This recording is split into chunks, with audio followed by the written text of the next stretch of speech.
ሙስሊም ነህ ብዬ አስባለሁ። ኦሪጂናል ሙስሊም። ኦሪጂናል ፎርጅድ አለ? አይ ሙስሊም እኮ ሁሉም ሙስሊም አይደለም። ለምሳሌ ያልሰገደ፣ ያልጾመ፣ አላህን ያልፈራ፣ ያልጠጣ፣ የጠጣ፣ የሰከረ ሁሉ ሙስሊም አይደለም።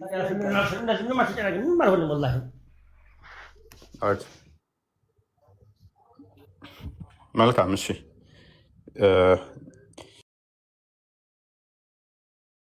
ስንተኛው ቀን ነው? ከእስልምና መውጣቱ ሳይሆን ማለት ነው። እስልምና ሆኖ ላልሰገደ ሰው አላህ ጀሀነምን አዘጋጅተዋል። ለሰገደውና እስልምና ለተከተለውስ? ወደ አላህን የፈራ ሰው ጀነት አዘጋጅተዋል። ኦኬ ጀነት አንተ ተዘጋጅቶልኛል ብለህ ታስባለህ? አላህ ነው የማውቀው። ኦኬ አታውቀውም አንተ? እሞ ኩልቱምን አስወጣው ክርስቲያን ደጋግሞ እየረበሸ። ኦኬ መልካም። እሺ ገነት ስገባ ምንድነው የምታገኘው? ምንድን ነው የምናገኘው? ዘላለም ኑሮ ነው። ዘላለም አንበላም አንጠጣም። የበላ ነው ሁሉ በላም ነው የሚወጣው። በቃ ከዛም አንበላም አንጠጣም ካልክ በኋላ የበላ ነው ሁሉ በላብ ነው የሚወጣው። የበላ ነው ሁሉ በላብ ነው የሚወጣው። ትክክል ነው። እሱማ ማበላ ማጠጣ ከሆነ የበላኸው ሁሉ በላብ እንዴት ሊወጣ ይችላል? በላብ ነው የሚወጣው። ትበላለህ አበላም? እሺ ገነት ውስጥ እንበላለን፣ ግን በላብ ነው የሚወጣው። ስለዚህ ላበላብ ነው የምትሆኑት ገነት ውስጥ። ያለ ምግብ እኮ እንትን አይደለም እኮ በላብ ብቻ ነው የሚወጣው። ሁሉ ውጭ የሚወጣው ቆሻሻ እኮ ነው። የቆሻሻ መውጫው መንገድ ነው የተለያየው። የበላኸው ነገር በላብ መልክ ይቀየራል፣ በላብ መልክ ይወጣል። እሺ በእናንተ እንዴት ነው? እሺ ኦኬ ከበላችሁ ከጠጣችሁ በኋላ የበላችሁት ነገር በላብ ይወጣል፣ ፈሳሽ ይወጣል ማለት ነው ከሰውነት ውስጥ። መልካም። ስለዚህ ትልቁ ተስፋ በገነት ውስጥ አንተ የምትመኘው ምንድን ነው? እሱ አቤት አቤት፣ ገነት ለመግባት የሚያጓጓህ ነገር ምንድን ነው? እሱ አላህን መፍራት ነው፣ መስገድ ነው፣ መጾም ነው። ከዛም በኋላ ምን አለ? በቃ ገነት እንድገባ ነው። ገነት ውስጥ ልታገኘው የምትመኘው የምናፍቀው ምንድን ነው? እሱ ምንድን ነው? እሱን አላህ ነው የማውቀው። እንዴ እንዴት አውቃለሁ? አላህ የሚሰጠውን እሱ እንዴት አውቃለሁ? ዝም ብለህ ነው እንደምንኖረው አንተ? ዝም ብዬ አይደለም፣ አላህ ነው የሚሰጠን። አላህ የሚሰጠውን እኮ በደረጃ ነው ጀነት ያለበት ማለት ነው። እስከ 7 አለው። ጋነምም 7 አላት። ገነት 8 መሰለችኝ። ኤኒዌይስ ስለዚህ ትበላለጣላችሁ በገነትም። ኤኒዌይስ ምንን መሰረት አድርጎ ነው እሺ ብትበላለጡት? ገነት ውስጥ ደረጃው ምንን መሰረት አድርጎ ነው? ምግብ ላይ ነው? መጠጥ ላይ ነው? ሴት ላይ ነው? ከምንድን ነው እሱ ደረጃው እዛ የሚበላለጠው? አሁን በገነት ውስጥ ያላችሁ ሰዎች የምትበላለጡት በምንድን ነው? አሁን አላህን አፈራራችን አንድ ላይ አሁን በገነት ውስጥ ሁለተኛ ሶስተኛ እያለ ይቀጥላል አይደለ? ኦኬ አንተ ከሱኛው የተሻለ የምታገኘው ምንድን ነው? እሱ ደግሞ ከአንተ የተሻለ የሚያገኘው ምንድን ነው? እኔ አሁን የሰገድኩ ለሰው ሰደቃ ማላወጣ ከሆነ ለሰው ሰደቃ ምናምን ለምስኪኖች ምናምን ያለውን አካፍለ የምትሰጠው ከሆነ ጀነት አለ ፍርዶስ ላይ ትገባለህ። ኦኬ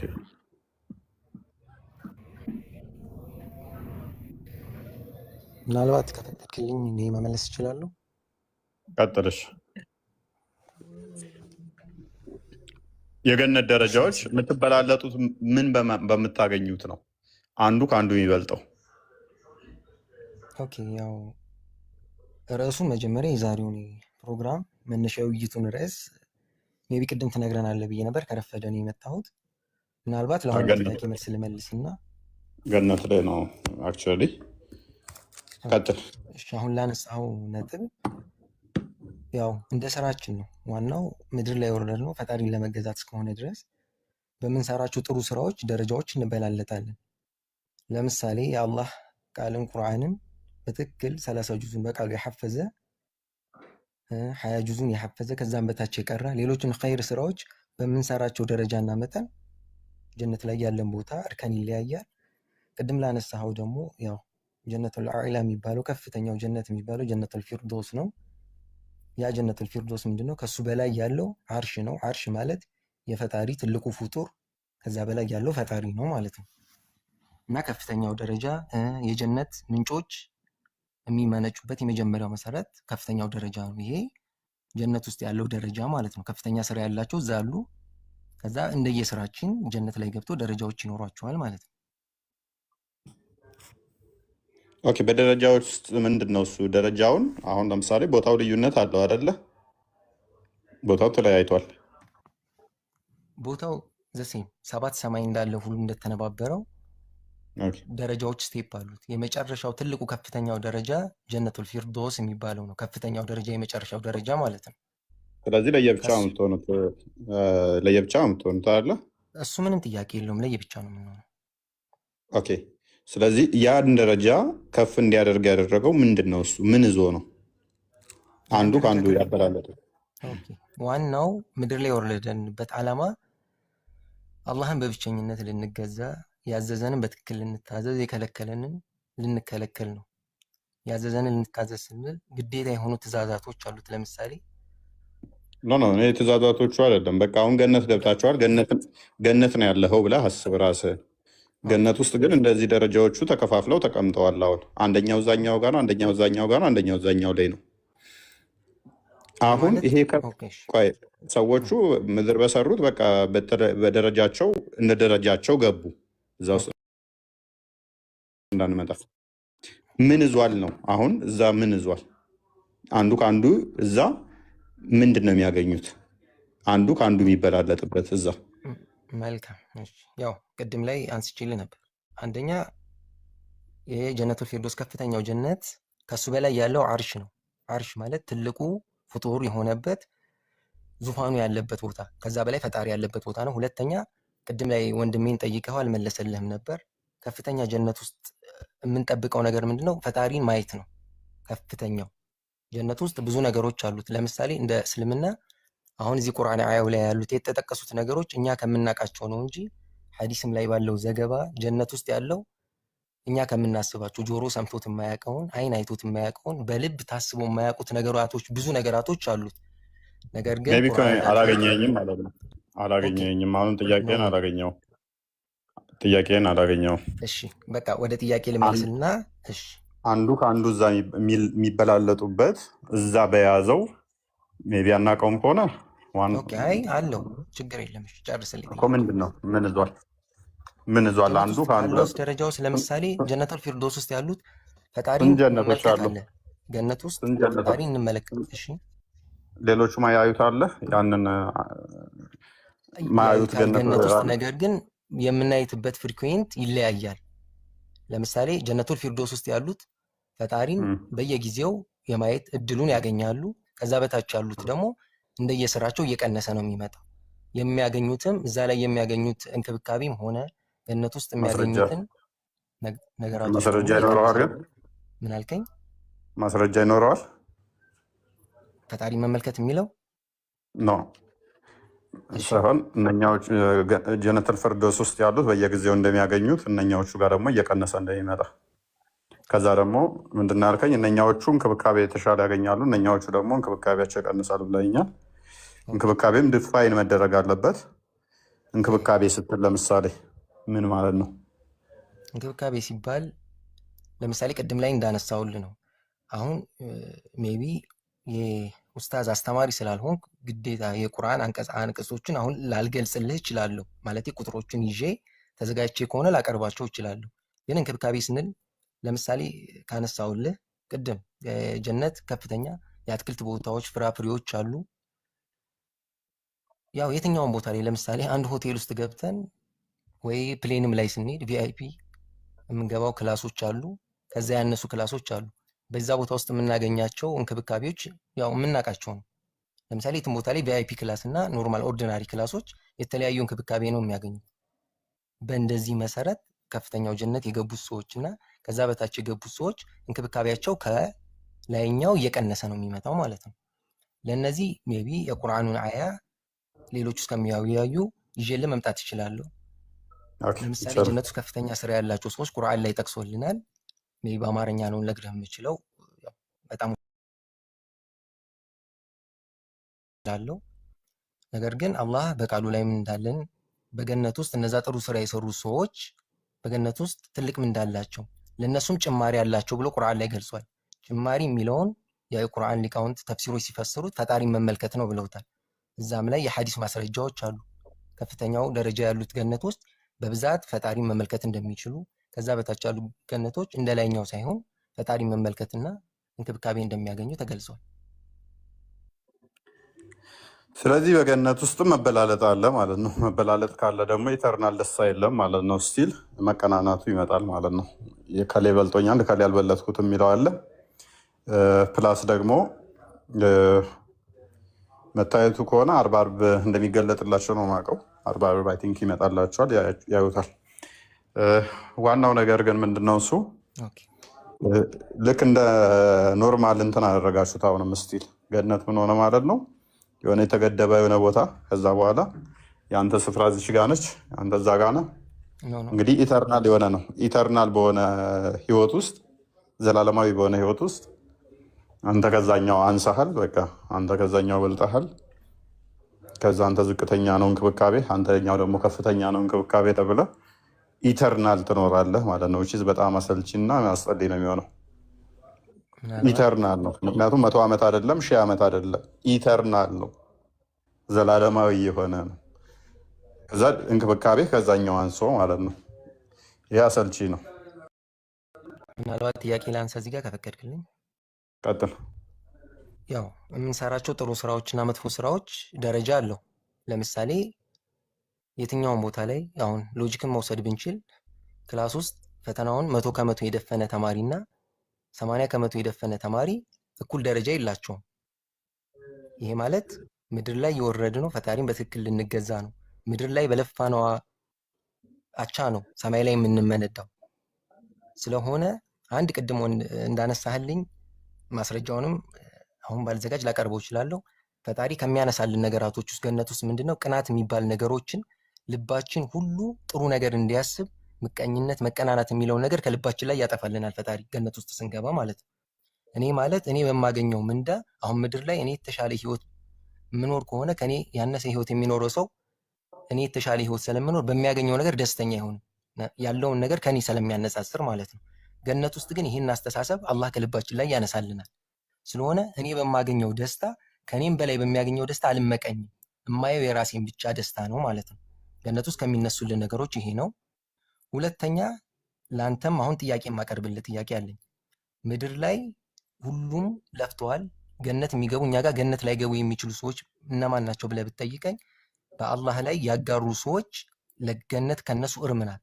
ከዛ ውጭ ግን የትኛውንም ወንጀል የሰሩ ሰዎች ሰላትን 5 አውቃት ሰላትን ሙሉ በሙሉ ሰላትን አልሰግድም ብለው ካቆሙ ውጭ ሁሉም ሰዎች እንደየቅጣታቸው ፈጣሪ ከፈለገ በዝነቱ ምሯቸው፣ ካልሆነ ደግሞ የሰሩትን ወንጀል ያክል ገሃነም ውስጥ ቀጥቷቸው ወደ ገነት ይመለሳሉ።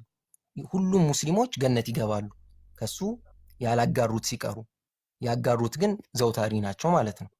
ስለሆነ ምድር ላይ ለምሳሌ አንድ በጣም ጻድቃን የሆነ ያው በእናንተ አገላለጽ ምንድነው ትልቅ ሻህ አለ፣ እንደኔ ደግሞ ተራማኝ አለ። ሁለታችንም አላጋራንም። እሱ ግን ቀን እየጾመ ሌሊት እየሰገደ ብዙ ጥሩ ስራዎችን ሰርቷል። ይሄ ሰውዬ ታዲያ ገነት ውስጥ ገብቶ እኩል በትልቅ ብዙ ስራ በልፋት ሰርቷል። እኔ ደግሞ መደበኛ የሚባሉ ግዴታ ስራዎችን ሰርቻለሁ። ገነት ውስጥ ከገባም በኋላ እኔና እሱ እኩል የሆነ መስተንግዶ፣ እኩል የሆነ ምንዳ መመንዳት፣ ይሄ ፍትሃዊ ነው ብለህ ታምናለህ? እንዳንተ ጥያቄ ማለት ነው። ኦኬ፣ መጀመሪያ ደረጃ ካነሳቸው ሊነሳና አላህ በመጀመሪያ ደረጃ ከልባችን ላይ ቅናትን ያስነሳልናል። ለዛ ሌላኛው በሚያነሳው አልቀናም ብልሃል። መልሰ ደግሞ ምን ብለህናል? ደረጃዎች ይበላለጣሉ። ለአንደኛው ከፍ ያለ ይሰጠዋል፣ አንደኛው ደግሞ ዝቅ ያለ ብለህናል። ከፍ ያለና ዝቅታን ካወቅነው ባወቅንበት ቅጽበት ቅናት የለም የሚለው ይወድቃል ማለት ነው። እንዴት ነው የሚወድቀው? ምን የሚል አዲስ ቁርአን ደግሞ አለ? ልቦቻቸው የሚፈልጉትን ነገር ሁሉ ይሰጣቸዋል የሚላለ አሌስ ግጭት ይሆናል ማለት ነው። ልቦቻቸው የሚፈልጉትን ሁሉ ያገኛሉ ከተባለ አንተ ባልከን መሰረት ደግሞ የሚከለከሉት ካለ እነኛዎቹ ሲያገኙ ሁሉ ይሰጣቸዋል ከተባለ ሁለቱ ግጭት ነው የሚሆነው ማለት ነው። ግጭት ነው የሚሆነው። ምክንያቱም ለምን የሚሰጣቸው ከሆነ የተሻለ የሚፈልገው ማለት ነው። የሰው ልጅ በባህሪው የተሻለ ይፈልጋል። ይሄ ደግሞ ሐዲስ ላይ ማሳየት ይቻላል። ኢብን እርሻ እንኳን ሲጠይቁት የአዳም ልጅ ፍላጎት አይሞላም ብሎ የተናገረበት አለ። በገነት ውስጥ ገብቶ እርሻ እንኳን ይጠይቁታል። ሄደን እንረስና እንዝራ ብለው ማለት ነው። እሱ ብቻ ሳይሆን ደግሞ በቀራ ላይ 26ኛው ላይ ምግቡ ራሱ ሰልችቷቸው ሲያማርሩ እናገኛለን። ወደ ማማረር ውስጥ ቅሬታ ውስጥ ገቡ ማለት ቅሬታ ውስጥ ገቡ ማለት አለመደሰት መጣ ማለት ነው። አለመደሰት መጣ። ሌላ ተጨማሪ ነገር የተሻለ መፈለግ ውስጥ ገቡ ማለት ነው። ይሄ ደግሞ ቁርአኑን አንቀጽ ታቀርብልኝ ትችላለህ? ኦኬ፣ አንዴ ክፈትለት ክርስቲያን። መክፈት ትችላለህ ክርስቲያን? እችላለሁ።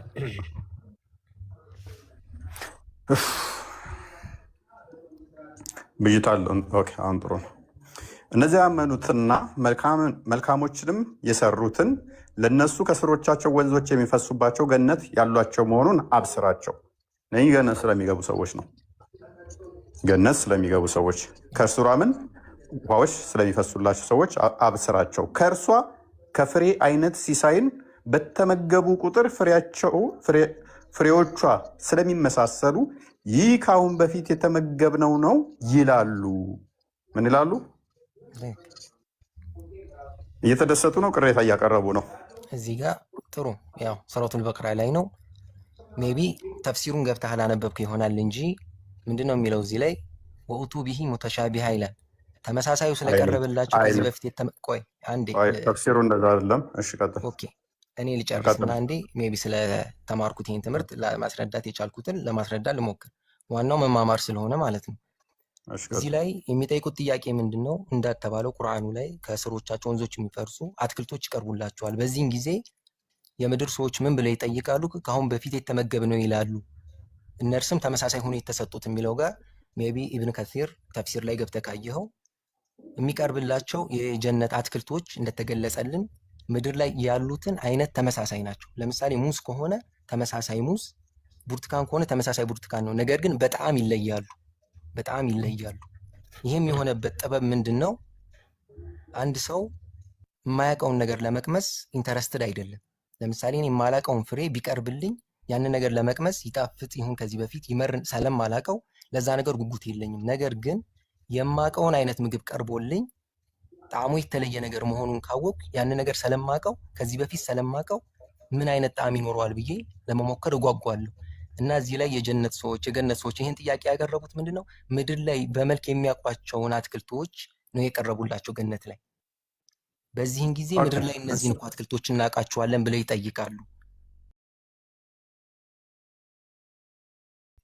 እንደዛም ከሆነም አመሰግናለሁ። እኔ እስማማለሁ። እንደዛም ከሆነ ምድር ስበላው የኖርኩትን ለመብላት ገነት ላይ ተስፋ አላደርግም። እኔ ፐርሰናሊ ብጠይቀኝ ምድር ላይ ሙዝና ብርቱካን እንደ ልብስ አገኝ የነበረ ሰውዬ ገነት ውስጥ ሙዝና ብርቱካን ለማግኘት ብሎ ተስፋ የሚያደርግ አይኖርም ማለት ነው። እንደዛ ከሆነ ደግሞ ኖ እንዳነሳውልህ በመልክ ይመሳሰላሉ እንጂ በጣም የማይመሳሰሉ። አይ ቲንክ ከስር እየተቆራረጠ ነው መሰለኝ። እሰማለሁ እኔ ይሰማል። ኖርማል ነው። ይቀጥል። የነሱ ይሆናል። ያ እንግዲህ ሙዝ ራሱ በየሀገሩ ይለያያል። አንዳንዱ ጣፋጭ አለ፣ አንዳንዱ ስለዚህም አለ። ስለዚህ ምድራዊ ላይ ያሉትን አንተው ባልከን ሎጂክን ብንስማማ እንኳን እነኝን ለማግኘት ተስፋ የሚያደርግ ከዛ ደግሞ ኦኬ እዳኛው ገነቶች ደግሞ ይህንኛው የሚያንስባቸው ታችኛው ገነቶች ጋር በሰፋፊ ሳህን በብዛት የሚሰጣቸው ከዛ ይህን የምታበላልጠውና በእንደዚህ ደረጃ የምትሰጠው ከሆነ ይሄ በራሱ ምንድነው? እሱ ምድራዊ የሆነ ስርዓት ነው። ኢተርናል የሆነ ደስታ አይደለም። ደስታ ጥገኝነትን የያዘው ምንድነው? ምግብ ላይ የሆነ ውሽዝ የሆነ ነገር ያስፈለገህ ማለት ነው። ደስተኛ ለመሆን ኢተርናል መሆን ስላልቻልክ የምትበላው ምግብ ቅድም የበላሁትን ይመስላል አይመስልም፣ ይጣፍጣል አይጣፍጥም በሚል ጥገኛ ሆንክ ማለት ነው። ኢቭን ጣዕም ራሱ እኮ ምንድነው? እሱ ኮንዲሽናል ነው። አጣጥመህ ሲመች ቅድም አንተ ራስህ ባልከን ኦኬ፣ ቅድም በወደዱት ምግብ ምድር ላይ ባዩት ነው አልክ። አሜሪካ ያለ ሰውና ኢትዮጵያ ውስጥ ያለ አትክልቶቹም እንትኖቹም የሚወዳቸው አበላሎቹ ሊለያዩ ይችላሉ። ስለዚህ ይህንኑ ስሜት ነው ዞ የሚሄደው እያልከን ነው አንተ። ይህንኑ ዞት ይጓዝና ውችዝ ምንም ቦዲው ግሎሪፋይድ አልሆነም፣ ስቲል የምድራዊ ስሜትን ነው ገና ዞ የሚጓዘው ማለት ነው። በዛው በምድራዊ ነገር በምድራዊ ምላሱ ቴስት ያደርገዋል። ከዛ በኋላስ ይሄንኛው እንዲህ ነው ይሄንኛው እንዲህ ነው እያለ ቀቃቂር ያወጣል ማለት ነው። ይሄ ገነት እኮ አይደለም፣ የሆነ ሆቴል ነው የሚሆነው። የሆነ ሆቴል ቤት ነው የሚሆነው። ኦኬ፣ ምናልባት ቅድም ላይ አላስተዋልኩ ይሆናል እንጂ እነዚህ የተጠቀሱ ትልቅ ሐዲስ ሰምተህ ከሆነ ማስረጃ አለ። ገነት የምትባለው ረሱል በቃላችሁ የነገሯት ከዚህ በፊት በጆሮአችሁ ሰምታችኋት የማታውቁ በአይናችሁ አይታችኋት የተኮረጀ ነው። ከመጽሐፍ ቅዱስ የተኮረጀ ነው። እሱ ከመጽሐፍ ቅዱስ የተኮረጀ ነው። ችግር የለም። አሁን ምን መሰለህ፣ አይ በአይን አይታችሁ ማታውቁት፣ በጆሮ ሰምታችሁ ማታውቁት፣ በልባችሁም ታስቦ ማያውቅ አለ የሚለው ቆይ አንዴ ከመጽሐፍ ቅዱስ የተወሰደ ነው። ሐዋርያ ቅዱስ ጳውሎስ የጻፈውን መሐመድ ስለሆን ነው ጥቅሶ ስቲል አልታየም እንዳትል ደግሞ እናንተ ሁር ላይኖች የሚዘፍኑት ተነግሮሃል። 3ኛ ምግብ እንዳለ ተነግሮሃል። 4ኛ መጠጥ እንዳለ ተነግሮሃል። 5ኛ አላህ እዛ መጥቶ እንደምታየው ተነግሮሃል። 6ኛ በወርቅ ዕቃ እንደምበላ እንደምትጠጣ ተነግሮሃል። 7ኛ በትልልቅ የሳፋ ሳህን እንደምትበላ ተነግሮሃል። በየመንገዱ ላይ ደግሞ በየ60 ማይሉ መንገድ ሳይሆን በየ60 ማይሉ ጥጉ ላይ ደግሞ የቆሙ ሴቶች አሉ፣ ሄደህ የምትገናኛቸው እንዳሉ ተነግሮሃል። አልጋ ላይ ተሹምሮማሪ የሆኑ እንዳሉ ተነግሮሃል። ዘሆል ሄደህ አላየሃቸውም እንጂ ዘሆል ተነግሮሃል። አልሰማሁም ማለት አትችልም፣ ተነግሮሃል። ዘፈናቸው እንኳን ሳይቀር ሁላይኖች እንኳን የሚዘፍኑልህ ሳይቀር ተነግሮሃል። ስለዚህ ጆሮ ያልሰማት በልብ ያልታሰበች ማለት አትችልም። በልብህ እያሰብክ እኮ ነው። ሁር ላይን የሚባሉ አሉ ሴቶች እያልክ እያሰብክ ነው። ዘፈን ይዘፍኑልኛል እያልክ እያሰብክ ነው። ገነት ውስጥ ስንገባ ምግብ በላለው እያልክ እያሰብክ ነው። በልብህ እያሰብከው ነው። አልበላኸው ግን እያሰብክ ነው። አልሰማውም እንዳትል ተነግሮሃል። ስለዚህ ጥቅሱ ሚስኮት ነው ያደረገው፣ ስህተት ነው። ሜይ ቢ በአካል ሄደን አላገኘ ነውም፣ እሱ ሌላ ጉዳይ ይሆናል። አሁን ካነሳውልህ ነው ያው ገነት በእነዚህ የምንገድባት ነገር አይደለችም። ፈጣሪ በየጊዜው ሁሌ የሚያስውባት ሁሌ የሚጨምራት የምትዋብ ነገሮች ነው። አሁን እነዚህ ነገሮች የተጠቀሱት ለምንድን ነው? ገነት የሚባል ነገር አለ ብቻ ብለን ከምንጓጓ ከምናውቃቸው ነገሮች የተጠቀሱ ናቸው። ቅድም ላይ ሜይ ቢ ያነሳው ነጥብ አለ። አሁን እኔ የምወያየው ለምሳሌ አሁን እዚህ ስገባ እውነት ለመናገር የክሪክር የዲቤት አይነት አይደለም። የማውቀውን አውቄ፣ ሁለተኛ በእስልምና ላይ የሚነሱ ጥያቄዎች ነጥቦች ካሉ እኔን የሚያስተምሩኝን ነገሮች ነጥብ ወስጄ ኖርማሊ እውቀቴን ለማሳደግ ለማስተካከል ነው የገባሁት። ቅድም ላነሳህልኝ ነጥብ እኔ ማምነው ቁርአንም ሐዲስም ከማንም ተኮርጆ የመጣ ሳይሆን ቁርአን የአላህ ቃል፣ ሐዲስ የነቢ መሐመድ ሰለላሁ ዐለይሂ ወሰለም ንግግር እንደሆነ ነው በተግባር ያሳዩት ማቀው። ለምሳሌ ከጳውሎስ ተኮርጃለሁ ያልከውን የሚኮረጅ አይደለም። እንደ አንድ ሙስሊም እኔ የምቀበለው ነጥብ ፋላሲ አይደለም ማለት ነው።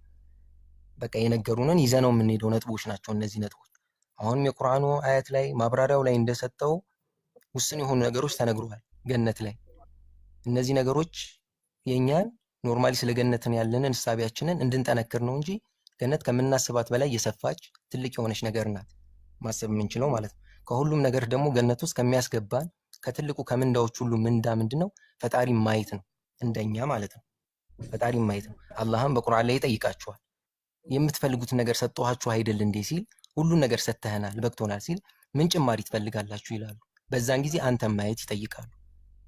እሱ እኮ ለሁሉም የተሰጠ ነው ወንድማችን። አሁን ምንድነው እሱ ኤኒዌይስ ተኮርጇል ላልከውን አልተኮረጀም ላልከው ሜይ ቢ አንድ የክፈትልን ክርስቲያን አንደኛ ቆሮንቶስ ምዕራፍ 2 ቁጥር 9 አንዴ ክፈትልን። ሐዋርያ ቅዱስ ጳውሎስ ምን ብሏል? ስለዚህ ጥቅስ እሱ ስላመጣው አይነ አላያት ጆሮ ያልሰማት በሰው ልብም ያልታሰበች ስለምትለዋ ጥቅስ ጀሜስተር ሚዲ ላይ ያለ እንደዚህ ብሎናል ቅዱስ ጳውሎስ አስቀድሞ። ቅዱስ ጳውሎስ እንግዲህ ከመሐመድ 600 ዓመት አስቀድሞ ያለ ነው። ከመሐመድ 600 አስቀድሞ የነበረ ሰው ነው። ነገር ግን አይን ያላያቸው ጆሮም ያልሰማቸው በሰውም ልብ ያልታሰበው እግዚአብሔር ለሚወዳቸው ያዘጋጀው ተብሎ እንደተጻፈ እንዲሁ እንናገራለንና ብሎ አስቀድሞ ሐዋርያ ቅዱስ ጳውሎስ በአንደኛ ቆሮንቶስ ላይ አስቀምጦልን ነበረ። ታዲያ ይህንን ጥቅስ በተመሳሳይ ሐዲስ ላይ እናገኘዋለን። ጀሚያተር ነው ሱናኒ በመጃ 4328 ቼክ አድርገው። ሙሐመድ ከ600 ዓመት በኋላ መጥቶ ኮት ካደረገው በኋላ ነው አልተኮረጀም ማለት አይቻልም። 4328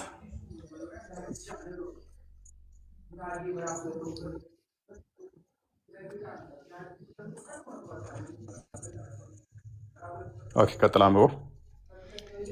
እሺ it was narrated from Abu Hurairah that the messenger of Allah said ያለ መልእክተኛ እንደተናገረው አቡ ሁረይራ እንደተረከው ይላል። አላህ says አላህ እንደዚህ አለ I have prepared for my righteous slave that which no eyes has seen no ear has heard and it has never crossed the mind of a man አላህ እንደዚህ ይላል እኔ ለጻድቅ ባሪያዎች ያዘጋጀሁት አይን ያላየውን ጆሮ ያልሰማውን እንዲሁም ደግሞ በአእምሮ ያልታሰበውን ነው። ያ ተፈቀደ። ስለዚህ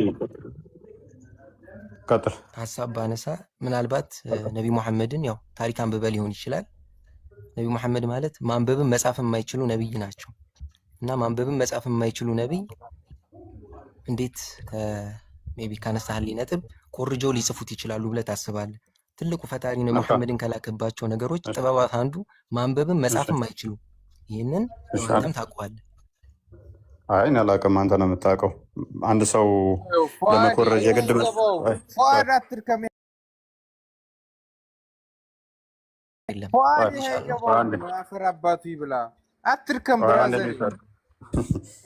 ሚፍታውን ተመታ ማለት ነው። ሚፍታ ተመታ፣ ገብቶሃል?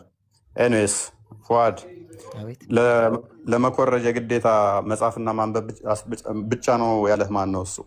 ለምሳሌ ግዴታ ከአንድ መጽሐፍ ኮርጇል የሚባለው የሆነ ሰውዬ ያንን መጽሐፍ ማንበብ ሲችል ነው፣ አንብቦ መጽሐፍ ሲችል ነው እንጂ ማን ነው ይሄን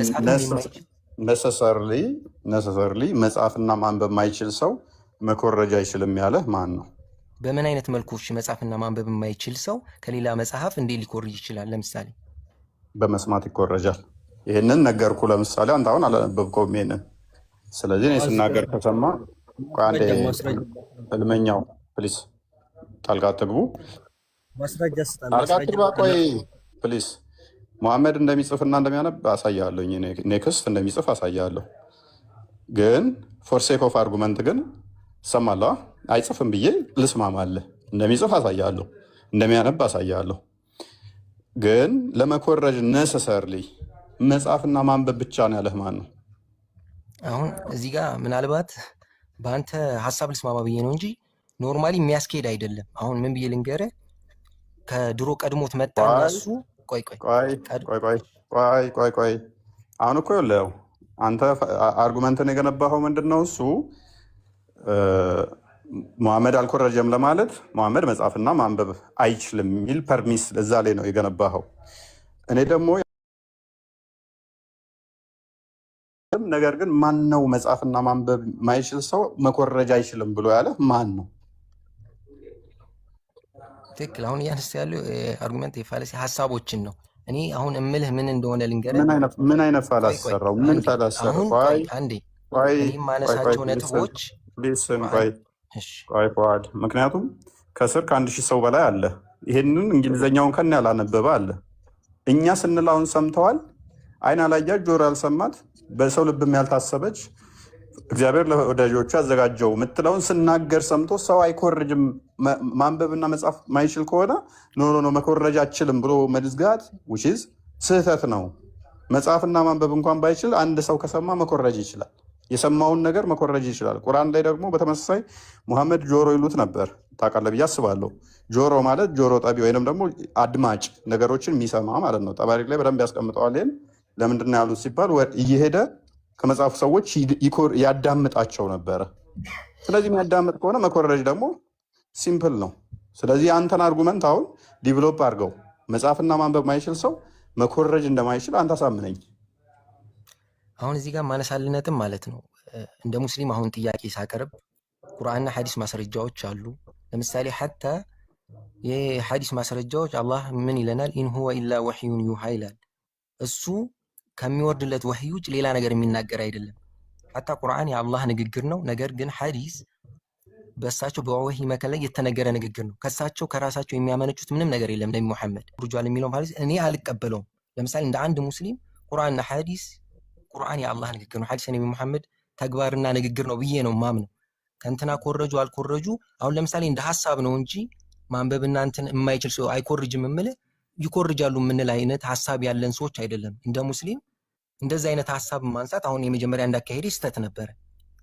ቁርአን የአላህ ቃል ነው፣ ሐዲስ ነው አለ። በእነዚህ ነገሮች እንደ አንድ ሙስሊም እናምናለን። በእነዚህ በቁርአንና በሐዲስ የማያምን ሰው የማያምን ሙስሊም ስለዚህ ፈዋድ ምንድነው እሱ አሁን ቀደም ያነሳው ነገር ስህተት ነው ማለት ነው። መጽሐፍና ማንበብ አይችልም ስለዚህ አይኮርጅም የሚለውን ነገር ጣልከው። አሁን አየህ፣ አሁን ከዛ ደግሞ አርጉመንተን ወደ ምን ሽፍት አደረከው? እሱ ወይ እንጂ ከራሱ ከልብ ወለድ አይናገርም ሱረቱ ነጅም ላይ ያለውን አመጣህና ከወይ እንጂ ከራሱ አይናገርም የሚለው ላይ ደግሞ እንደ አዲስ ገነባህ ማለት ነው አይደለ? አሁን ቅድም ፎይ እንዳነሳውልህ ምን አደረከው መሰለህ? እስቲል አሁንም ፐርሚስን ሽፍት አደረከውና ያኛውን ተውከው እንደማያዋጣ ስታቅ ወደዚህኛው መጣ። ምን ሙሐመድ ከራሱ አይናገርም ወይ እንጂ ወይንም ደግሞ ሪቪሌሽን ነው እንጂ ከራሱ አይናገርም። ስለዚህ የተናገረው ነገር መገለጥ ነው፣ ኮርጆ ሊሆን አይችልም ወደሚል አመጣኸው ማለት ነው። ስቲል ይህንኛው ማያስኬድን ፉአድ ለምንድነው ማያስኬድ? ይህንንም የተናገረው ስቲል ሙሐመድ ነው። ሙሐመድ እንደመናገሩ መጠን ደግሞ ከራሴ አልናገርም ራእይ እንጂ ብሎ ስላለ እሱን ታማኝ ልታደርገው አትችልም። ምክንያቱም ብዙ ሀዲሳቶች አሉ። ለምሳሌ አይሻ ምግብ ስጭኝ ሲል ራእይ ነው ልትለው ነው? አይሻን ሰንበዴን ሲሳደብ መገለጥ ነው ልትለው ነው? ኤኒዌይስ እሱን እንተወና ግን ከራሱ ምንም አይናገርም ከመገለጥ እንጂ ብሎ የተናገረውም ራሱ ሙሐመድ ስለሆነ ኮርጅሃል ሰንበዴ ሲለው ኖ እኔ ከራሴ አንዳች አልናገርም አላህ የነገረኝን ነው እንጂ ስላለን በምንድን ነው ማምነው ካለ የኮ ታማኝ እንዲሆን አያደርገው። ራሱን ዲፌንድ የሚያደርግበት መንገድ ነው። ላለመኮረጁ ይሄ ጀስቲፋይ አያደርግልህም። ዝም በልና አስበው ፉአድ፣ ይሄ ላለመኮረጁ ማመን ትችላለህ፣ መፍትህ ነው አንተ። እኔን ግን ልታሳምነኝ አትችልም። እኔን አይደለም ክርስቲያኖችን በሙሉ ልታሳምን አትችልም። እናንተ ማመን መፍታችሁ ነው። ሙሐመድ አልኮረጀም ለሚለው መፍታችሁ አላህ የነገረኝን ነው እንጂ ብሏል። ስለዚህ ሙሐመድ ከራሱ አይናገርም አላህ የነገረኝን ብቻ ነው ብሏል። ስለዚህ አልኮረጀም ብላችሁ እናንተ ማመን ትችላላችሁ። እኛ ግን ከሙሐመድ በፊት ቅዱስ ጳውሎስ እንደጻፈው አሳይተን ሙሐመድ ደግሞ ቀጥታ ከጳውሎስ ጋር ተመሳሳይ ያችን ቃል መናገሩን አሳይተን የተኮረጀ ነው ብለን እናምናለን። እናንተ ግን አይ ሙሐመድ ከራሴ አልናገርም ብሏል ብላችሁ ማመን መፍታችሁ ነው። ይሄ ለፍርዱን ለኦዲየንስ እንተዋለን። ሜይ ቢ ወደ ቶፒኩ ባክ አድርጉት። ቶፒኩ ላይ እንመለስና ሜይ ቢ ፉአድ አንድ ጥያቄ መጠየቅ የምፈልገውን ያንተን ሴትና ወንድ በገነት እኩል ነገር ነው የሚያገኙት፣ ደግሞ የሚሰጣቸው ሪዋርድ እኩል ነው ብለህ ታምናለህ? ምንም ጥያቄ የለውም። ሁለታችን እኩል ነው። ገነት ውስጥ ወንድ ሴት ስለተባለ ሳይሆን በምድርም ላይ በየትኛውም ቦታ ላይ በጾታችን ሳይሆን በሰራነው ጥሩ ስራና በምንሰራው መጥፎ ስራ ነው የምንዳኘው እንጂ እንትና ወንድ ስለሆነ እንትና ሴት ስለሆነ ተብሎ በምንም አድሏዊ ሂደት የለውም። በምንሰራው በጎ ስራና መጥፎ ስራ ብቻ ነው የምንዳኘው ፈጣሪ ፊት። ኦኬ፣ ስለዚህ ወንድና ሴት የሚያገኙት ሁሉ እኩል ነው ማለት ነው። ኦኬ፣ ሴቶች ወንድ ሁራ ላይን ያገኛሉ? ፉአድ ይቅርታ፣ አንድ ጀነት ስለ ጀነት ሚዩት አድርግ አንተ። ቢሮውን ነጥቀህ ነው ፎይ የመጣኸው? እዚህ ተቤት የጠፋው ቀጥል ፉአድ ኦኬ በሉ። እንደዚህ አትበጥብጡ እባካችሁ። አሁን ላነሳልኝ ነጥቦች ትክክል ምናልባት የተሰጡ ፈትዋዎች ነበሩ። ከዚህ በፊትም የጠየቅነው ነበር። አሁን ለወንዶች ኹረል ዐይን ሴቶች አላቸው ለተባለው ለወንዶች አላቸው ለተባለው ለሴቶች በተመሳሳይ የሚል ጥያቄ የተሰጠው ከዚህ በፊት አስተምሮት ነበር። መከታተል ስላልቻልኩ አላወቅኩትም። ያው አሁን እዚህ የምቀርበው የማውቀውን ነገር ነው። በማላውቃቸው ነገሮች ከአስተምሮቱ ማነስ ከአስተምሮቱ መረጃ አንጻር ሳይሆን ችግር ከስልምና የለውም ስህተት ጉድለት ሳይሆን ኖ አንዴ ችግር የለውም። ከኔ እውቀት እሱን አንጻር እረዳለሁ። ሁሉንም ለወንዶቹ ላታቅ ኹረል ዐይን ትችላለህ፣ ምንም አላቸው። ጥያቄ የለም። አዎ አዎ ግን ለሴቶቹ ደግሞ የፈለገ ፈትዋ ቢሰጥ ፉአድ የፈለገ ፈትዋ ቢሰጥ ልክ ወንዶች ሁለት ሚኒመሙ ሁለት ነው የሚሰጣችሁ ብላችሁ ታምናላችሁ። አብዛኞቹ ሊቃውንትም በመቶዎች የሚያደርሷቸው አሉ፣ በሺዎች የሚያደርሷቸው አሉ። ስንት ሆና ለጊዜው ግን ቢያንስ 2 ሑረል ዐይን ይሰጠናል ብላችሁ ታምናላችሁ ወንዶች። የፈለገ በዚህ ጥያቄ ፈትዋ ብታነብ ወይም ብትጠይቅና ቢመለስልህ እኔ የጠየቅኩን ጥያቄ ጀስቲፋይ የሚያደርግ ሴቶች አዎ እነሱም ሑረል ዐይን ይሰጣቸዋል ብሎ በተአምር አይመልሱልህም። አይ በቃ እሱ አንድ ይበቃታል ብሎ ራስን ሊያሳምን የሚችል መልስ አይነት ነገር የሚመስል ሊመልሱል ይችላሉ እንጂ አዎ ይሰጣታል ብለው እንትን አይሉም፣ አይመልሱም። እሺ ችግር የለውም። እንደዛ ከሆነ ሑረል ዐይን አይሰጣትም በል ችግር የለውም ማለት አሁን ይሄኛው ራሱ ግልጽ ልዩነት ስለሆነ ማለት ነው፣ ግልጽ መድሎ ነው። እሺ ሴትስ ስንት ወንድ ነው የምታገባው? ኖርማል ምድር ላይ እያለች አይ ጀነት ምድር ላይ እናውቀዋለን። ምናልባት በዚህ ላይ እውቀቱ የለኝም። አሁን ለጠየቃቸው ጥያቄዎች እኔ በእውቀት ማነስ ምክንያት እውቀቱ የለኝም፣ ማብራሪያ ሊሰጥ አልችልም። ኦኬ ያ እንግዲህ ምንድን ነው ገነት ውስጥ እንግዲህ እኛ ጾታዊ መድሎና ጾታዊ አድሎ አለ ብለን አናስብም። እንደ ክርስትና በተለይ በፍጹም ወንድም ሴትም እኩል የእግዚአብሔርን ጸጋ በገነት እንደሚያገኙ መጽሐፍ ቅዱስ በደንብ ይናገራል። ወንዱ ይሄን ያገኛል፣ ሴቷ ይሄን ታገኛለች። ወንዱ እንደዚህ አይነት ሴቶችን ያገኛል፣ ሴቷ ግን አታገኝም ተብሎ አልተቀመጠም፣ ሊቀመጥም አይችልም። ሲጀመር እኛ ስጋዊ ነገሮችን እዛ ሄደን እንደዚህ መብላት፣ መጠጣት፣ ሴክስ ምናምን እናደርጋለን ብለንም እነዛም አይነት አስተምሮ ስለሌለ ማለት ነው። ምክንያቱም መጽሐፍ ቅዱስ እንደሚነግረን የእግዚአብሔር መንግስት በመንፈስ ቅዱስ ያለ ደስታ ነው እንጂ በስጋ የምናገኘው ደስታ አይደለም፣ የምግብ መጠጥ ምናምን ነገር አይደለም ብሎ ይናገራል። ስለዚህ እናንተ ጋር ሴቷ እንደዚህ ታገኛለች፣ ወንዱ እንደዚህ ያገኛል፣ ሴቷ ይሄን ትመገባለች፣ ወንዱ እንደዚህ ተብሎ ከተነገረ በግልጽ ይሄ የጾታዊ መድሎ አለ ማለት ነው በገነት። ክርስቲያንዬ አንድ ጥያቄ ልጠይቀው ፉአድን በዚሁ በተያያዘ ቻለ። መልካም እሺ ፉአድ፣ አንድ ሴት በምድር ላይ ያለች ባሏ ቢሞት ሌላ ወንድ ማግባት ትችላለች? እዚህ ምድር ላይ ያለች ሴት የሙስሊም ሴት? አዎ 40 ቀን የሚባል አለ። ከ40 ቀን ካዘን በኋላ ያን ከጨረሰች በኋላ ሌላ ወንድ ማግባት ትችላለች። ለምሳሌ ገባኝ። በቃ ይሄን መልሳልኛል ጥያቄ። እሺ ከዛ እሷ ስትሞት በሰማይ ለየትኛው ነው ሚስት የምትሆነው? ሁለት ባሎቿ ቢሞቱ ሰማይ ቤት ለየትኛው ነው ሚስት የምትሆነው? ያው እዚህ ላይ ምናልባት ቅድም ላነሳልህ የምችላቸው ጥያቄዎች ናቸው። የመጀመሪያ ዛሬ ለዚህ ቤት ስገባ ትናንት 1-2 ቀን ለመከታተል ሞክሬያለሁ። ትልቁ የኔ አሁን እነዚህ አይነት ውይይቶችን የመስማት ፍላጎቴ ኖርማሊ ዲቤሽኑን አብዛኛው እንደሚፈልገው ክርክሩን ለማወቅ ሳይሆን በእስልምና ላይ የሚነሱ ጥያቄዎችን እኔ ከማውቃቸው አንጻር እንደገና ለራሴ ለማጥናት ለማንበብ እንደገና ለመፈለግ ፈልጌ ነው። አሁን ወንድሜ ክርስቲያንም ካነሳቸው ነጥቦች አሁንም ቢኒ መጨረሻ ላይ ከጠየቀኝ ጥያቄዎች እኔ አላቃቸውም መልሶቹን ከኔ እውቀት ማነስ ማለት ነው። ድጋሚ ኡስታዞችን ጠይቄ ምናልባት ሌላ ጊዜ ከተመቸኝ በፕሮግራም የቻልኩትን ልናገር እችላለሁ። በጣም ጥሩ። እንግዲህ እሱን ጠይቀህ እንድትመጣ ምናልባት 2 ወንዶች ማግባት የምትችል ከሆነ እሱንም መልስ ይዘህ እንድትመጣለን፣ ወይም ደግሞ በምርጫ ከሆነም እሱንም መልስ ይዘህ እንድትመጣ እንጠይቃለን። ለምን በሰማይ ቤት መጋባት፣ መብላት፣ መጠጣት አለ ብላችሁ ስለምታምኑ እሱን እንግዲህ ጠይቀ ይዘና አላውቅም ካልክ ችግር የለው እና ቅድም በተነሳው ላይ አንድ ነገር ብቻ ልናገር። እፎይም አነሳስቶታልና መሐመድን ጆሮ ይሉታል። እዛ ክፍል ላይ ሄደህ ስታነበው መሐመድን ጆሮ የሚሉትን አላህ አልተቃወሙም። የተቃወሙ ምንድነው? እሱ መልካም ጆሮ ነው ብሎ ነው ያለው። ስለዚህ መልካሙን ይሰማል ነው ያለው። ስለዚህ ቁርአን ራሱ አፌርም ያደርጋል፣ አይቃወምም። መሐመድ መልካም ነገሮችን ይሰማል፣ የራሱ ያደርጋል ማለት ነው። እና በዛ መልኩ ነው ያስቀመጠው ቁርአኑም ራሱ መሐመድ በመስማት እንደሚኮርጅ ቁርአን ራሱ አፌርም ያደርጋል። የመጽሐፍ ቅዱስ ታሪኮች ደግሞ ግልጽ የሆኑ የነ ሙሴ የነ ምናምን ቁርአን ላይ ስላሉ ማለት ነው፣ እነሱ በደንብ ስላሉ መሐመድ ከየት ነው ያገኘው የሚለው ምንም የሚያጠራጥር ነገር አይደለም።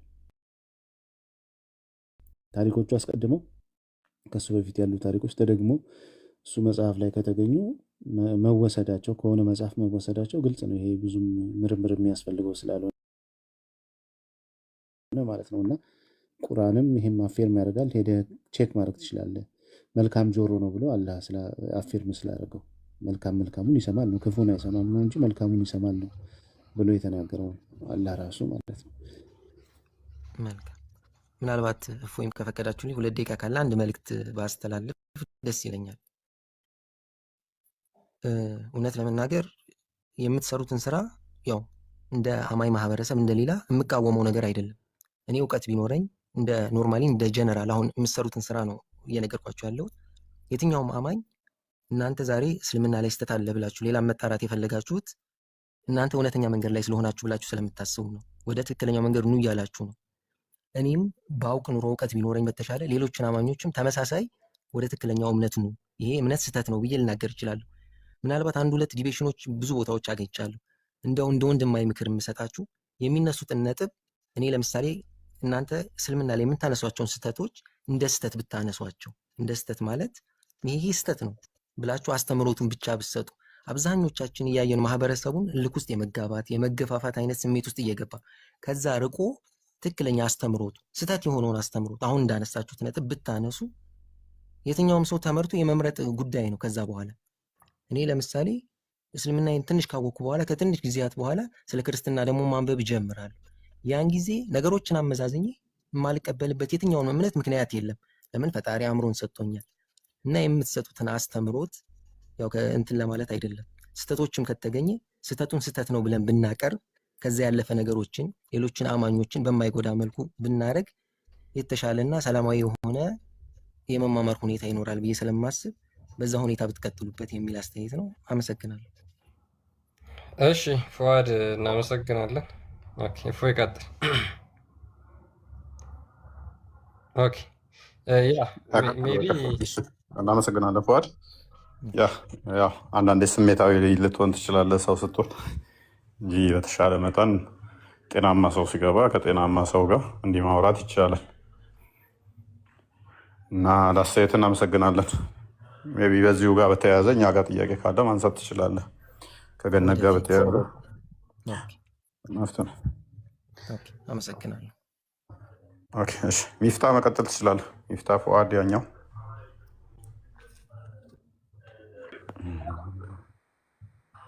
እንኳን ደህና መጣ ሚፍታ። እንኳን ደህና ቆያችሁ። ቲክቶክ ምን ላይ ነበር ኤግዛምፕላችሁ? ቶፒካችን ዛሬ ምንድነው? እሱ ስለ ገነት ነበረ። ጀነራሊ ስለ ገነት ያለውን እሳቤና በምድር የተከለከሉ በገነት የተፈቀዱ አሉ አለ በእናንተም በእኛም ይኖራሉ አኪድ። ስለዚህ በምድር ላይ ለምሳሌ በምድር ላይ የማታደርጋቸው በገነት ላይ የምታደርጋቸው ምን አለ? ለምሳሌ በምድር ላይ አሁን በዚህ ታይም ፏ ብዬ እየጨበስኩ ነው፣ የተጠላ ነው፣ የተከለከለ ነው። ገነት ላይ ግን የለም፣ ኔቨር በጭራሽ።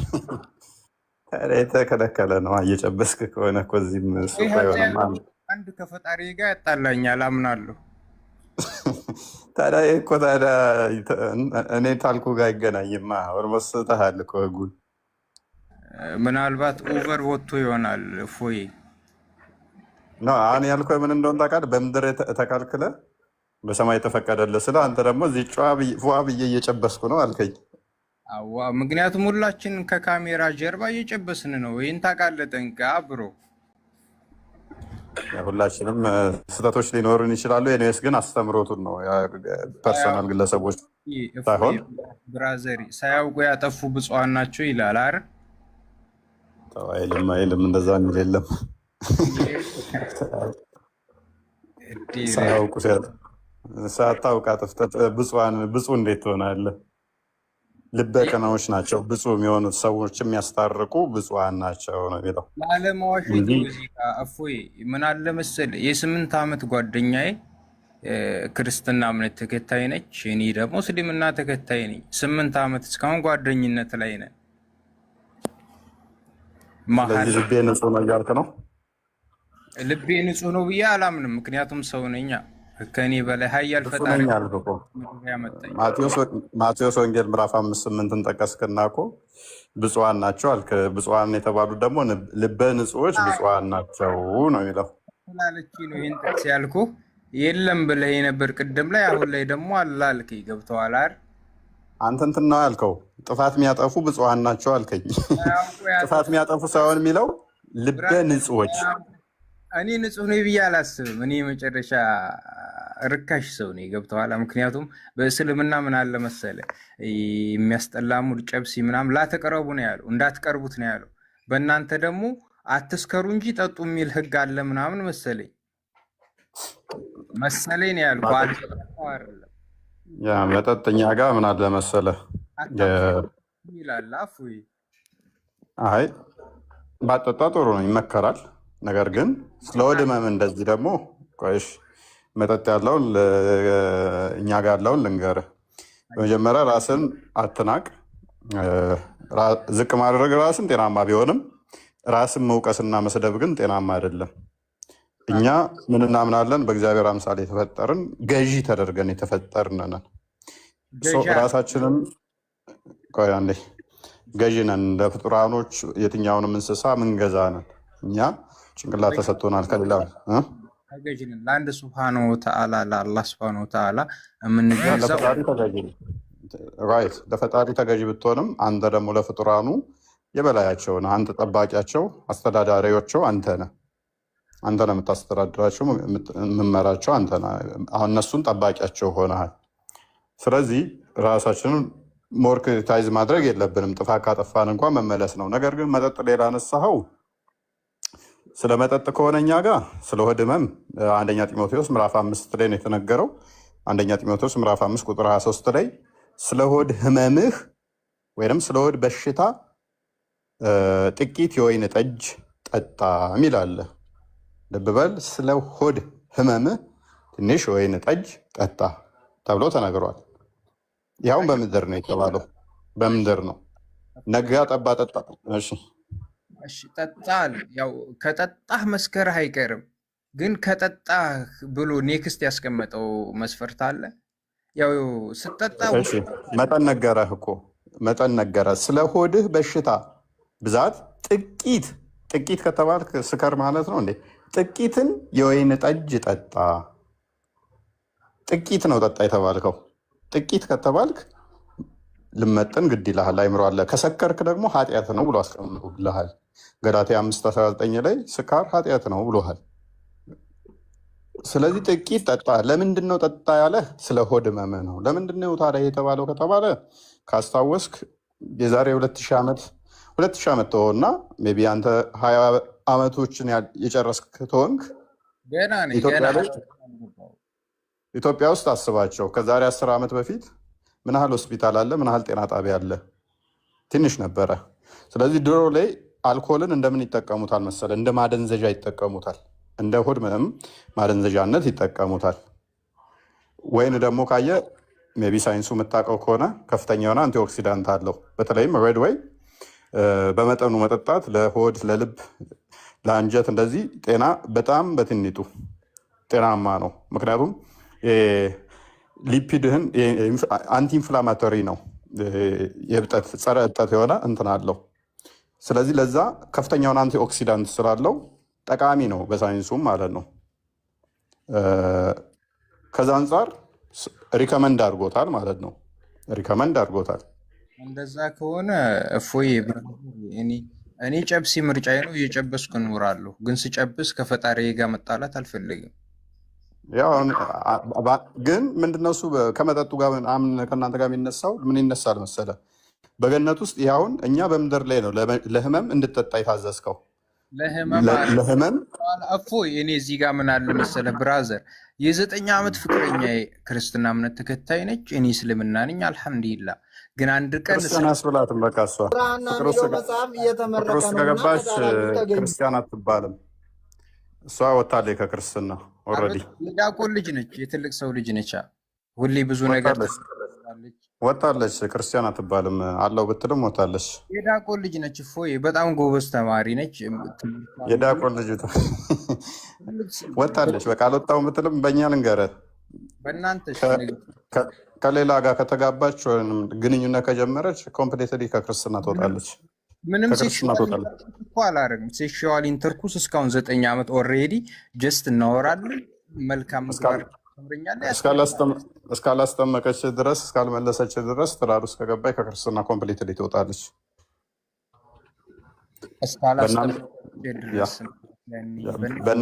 በእናንተም ደግሞ እሷ ሙስሊም ብትሆን ለምሳሌ ብትሞት እንኳን እንደው ሙስሊም ነኝ ባሌ ክርስቲያን ነው ብትል ብትሞት እንኳን መስጊድ መቀበር የለባትም የሚል ሁሉ ፈተዋል። ሙስሊም ነኝ ብላለች፣ ሎክ ሙስሊም ነኝ ብላለች። አገባችሁ፣ ባሏ ግን ክርስቲያን ነው። ክርስቲያን ነኝም አላልኳትም። ዋሽታታላ፣ ዲሲቭ አድርጋታል። በዚያም ክርስቲያን ነህ ብላ ነው እያሰበ ያለው። ሙስሊም ነኝ ሚፍታህ ነኝ፣ እሷ ደግሞ ማዕዚ ነች። ገብቶሃል አይደል? ጀስት ሁሉን ነገር ስማ፣ ተበላ በቃ ነገ ያዘችህ እያዳመጠች ይሆናል ከስር። ኖ ችግር የለውም። ይህንም አሚን ብዬ እኮ ነው የምቀበለው። ጨብሻለሁ ስልህ እኮ አልሰከርኩም ብራዘሬ። እሺ ኤኒዌይስ በገነት ውስጥ ጨብሲ እንዳለ ታውቃለህ? እስልምናው በእስልምና በጭራሽ የለም። ባሳየስ? አሳየኛ። ፎያችን መጽሐፉን ግዛና አንብብና እንግዲህ ጤና ባሳየስ? ያስበል ብራዘር። ባሳይ ምን ትላለህ? አይ አም ሃፒ። ኦኬ አንድ ክርስቲያን ልከፍትልን ትችላለህ? ሱራ 76 ቁጥር 16 ላይ ኦኬ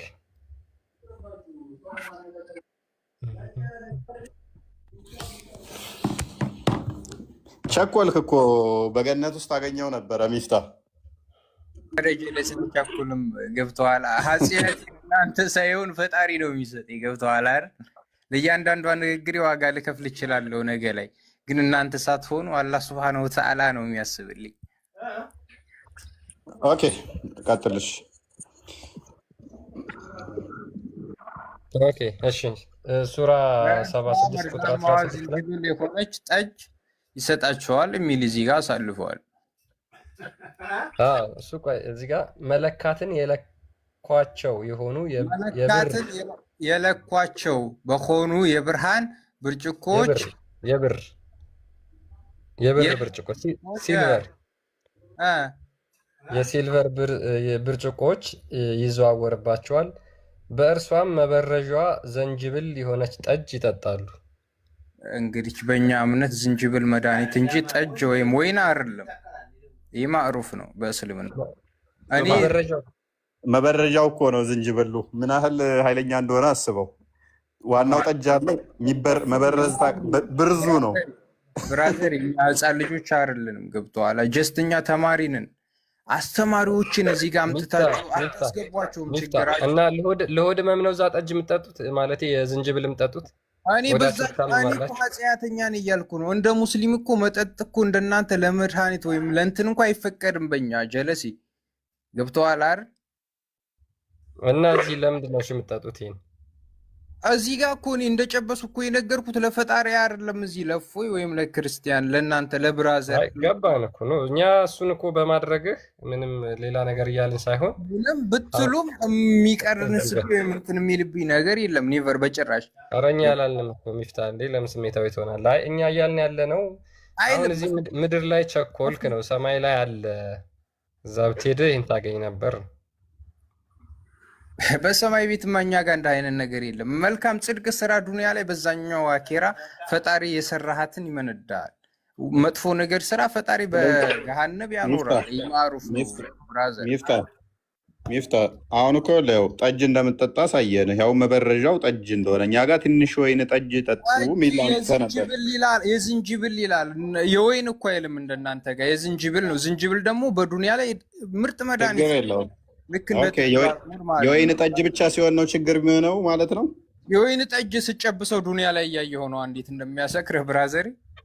ላሳየሃን የገነት ላይ 37ኛውን ሱራ 45ኛውን ክፈትልኝ ክርስቲያን። የወይኑን ጠጅ ስጨብሰው ገነት ላሳየሃ እኔ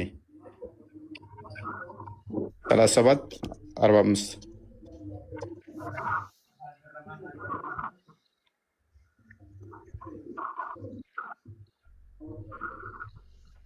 አንብበው እስቲ። ከሚያመነጩ ወይን ጠጅ በዚያ ብርጭቆ በእነርሱ ላይ ይዞርባቸዋል። የት ነው የሚሰጣቸው? የምን ጠጅ የት እንደሚሰጣቸው አላውቅም። እዚህ ጋር 4 ነጥብ አድርጎ ዘግቶታል። ገብተዋል። ለዚህ አቅሙም ፓወሩ ለእናንተ ማለት ነው። ብራዘር ኃጢአት እንዳታስገባኝ። ይሄን ተፍሲር ለመስጠት አቅሙ ምኑም የለኝም። 43 ጀምርልኝና 43 ጀምር አንብበው። ብዙ አስገቧቸው። ቆይ ከ43 ጀምሮ ላንብብልህ። በድሎት ገነት ውስጥ የት ገነት ውስጥ ፊት ለፊት የሚተያዩ ሲሆን በአልጋዎች ላይ ይንፈላሰሳሉ። በገነት ውስጥ በአልጋ ላይ ፊት ለፊት የሚንፈላሰሱ ቸከሶች አሉ። ገነት ውስጥ ማለት ነው። ራይት ከሚመነጭ ወይን ጠጅ በያዘ ብርጭቆ በነሱ ላይ ይዞርባቸዋል። ምን ወይን ጠጅ የያዘ ከፈሩ ነጭ ለጠጮች ጣፋጭ ከሆነ ጣፋጭ ጠጭ ማን ያጣጣመው? እና ሚፍታ ወይን ጠጅ እንዴት እንደሚያደርግ እዚህ ምድር ላይ ስላየሁት የዝንጅብሉ ጠጅ ችግር የለውም አልክ። የወይን ጠጁ ግን ከባድ ነው አልክ። የወይን ጠጅም ትጠጣለህ ገነት ሚፍቶሾ ፎይ ያው በገነት ትጠጣዋለህ። እንዴት ታየዋለህ? ለዚህ መልስ እነ ኢብሮን እነ ሁሴን ብዙ መምህሮች አሉ፣ እነሱ ይመልሱላቸዋል። እኔ አንድ ተራ ተማሪ ነኝ። ገብተዋል። አቅሙም ፓወሩም የለኝ ስለዚህ ለመናገር ብራዘሪ እንዳይደብራችሁ። እኔ አልሐምዱሊላህ አላኩል ያህል በእምነቴ ያጽናኝ። ገብተዋል። ቺኳ ፈተና ስለሆነችብኝ ስለሷ ልጠይቃችሁ ነበር። አገባቢ ሌላ ምዕራፍ አስገባችሁኝ። በእናንተ እንዴት ይታያል? አንድ ቺክ ከሙስሊም ጋር የሆነ ጓደኝነት ብታደርግ እንዴት ይታያል? በክርስትና ጓደኛ ኖርማል ጓደኛ መሆን ትችላላችሁ። በፍቅር ግን የፍቅር አይቻልም። እሷን ከእምነቱ ያስወጣታል። በእናንተ ጓደኛ መሆን አይችልም። ሎክ በእናንተ ጓደኛ ማድረግ ሱራ 5:51 ላይ ሱራ 3:28 ላይ ጓደኛ መሆን አትችልም። ምግብም ለአማኝ ሰው ላልሆነ ለክርስቲያኖች እንደዚህ ምግብ እንኳን መስጠት አትችልም። አይፈቀድልህም፣ ክልክል ነው። እፎይ ወይም ወንጌል በለው ምን በለው የማታወራልኝ ጉድ የለም ከክርስትና። እኔም ከእስልምና ማቃቸውን እቀነጭፍላታለሁ። ጀስት እንዴት ነው የሚታየው ፍቅራችን? 9 ዓመት በፍቅር እየኖርን ነው። እሷ ክርስትና ነች፣ እኔ ሙስሊም ነኝ። ሌላ ግንኙነት አላረግም እስልምና ስለማይፈቅድልኝ። ሌላ ሴክሹዋል ምንም ግንኙነት የለንም እሷ ጋር። ግን እንዴት ይታያል በእናንተ? በቃ እንደ እህትና እንደ ወንድም መሆን ትችላላችሁ። እንደኛ ችግር የለውም። ከዛ ውጭ ግንኙነት ከጀመራችሁ ግን ኮምፕሊትሊ እሷን ከክርስትና ያስወጣታል። እሷን በእስልምና ግንኙነት እንድናረግ ስለማይፈቅድልኝ እኔ ኔቨር አላረግኩትም፣ አላረገውም። ገብቶሃል?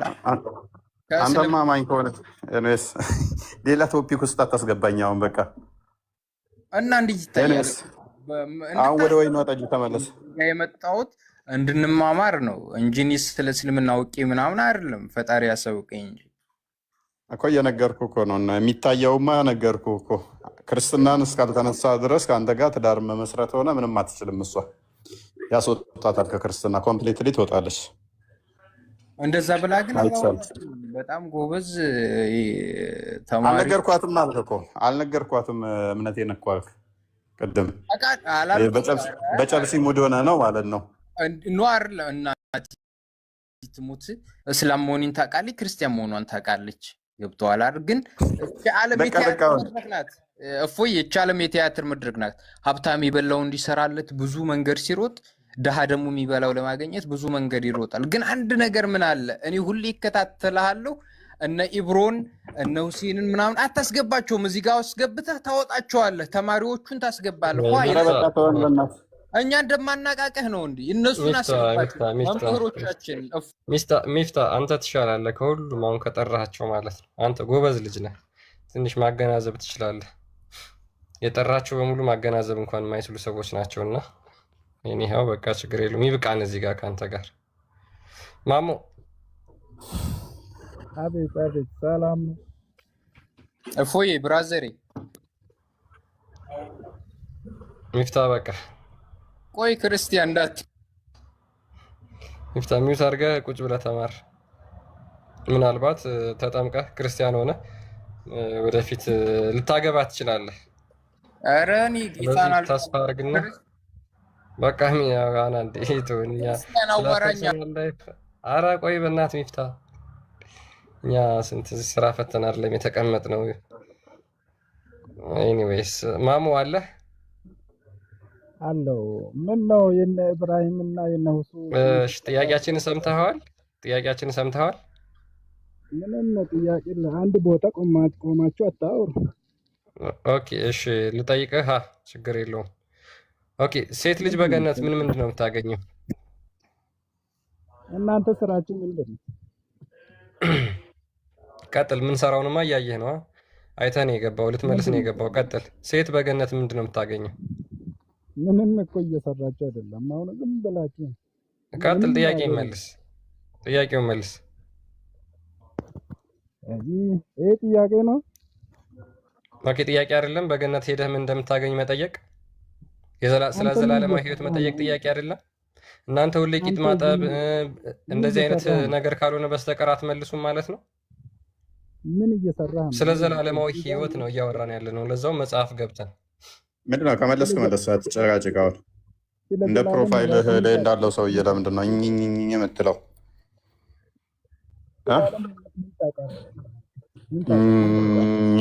ፕሮፋይሉ ተጽዕኖ አድርጎበት ነው። ከስር ኮባራስ ሰመርቃንዲ አቤት። እንኳን ደህና መጣህ። እንኳን ደህና ቆያችሁ። መልካም። በገነት ውስጥ ሁር ላይኖች አሉ ብለህ ታምናለህ? አሉ። ከሙሐመድ በስተቀር የነቢያት አስተምሮ ነው እስልምና ብለህ ስለምታምን ሁር ላይኖች የሚባሉ ወሲብ የምናደርጋቸው አላህ ያዘጋጀልን አለ ብሎ የሰበከ አንድ ነቢይ አለ?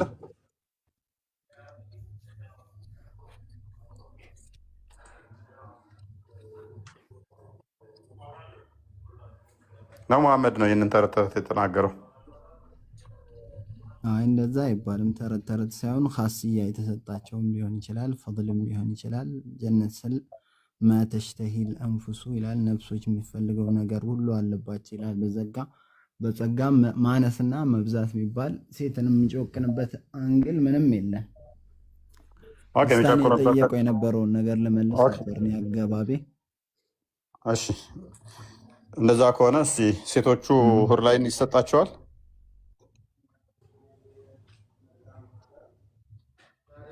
ይሰጣቸዋል። ማስረጃ?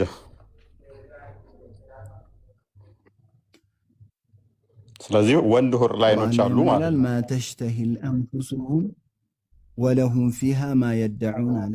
አምነው ለወንድም ቢሆን ለሴትም ነፍስዮቻቸው የሚፈልጉት ነገር ሁሉ አላቸው ማለት ሁሉንም ያጠቃልላል።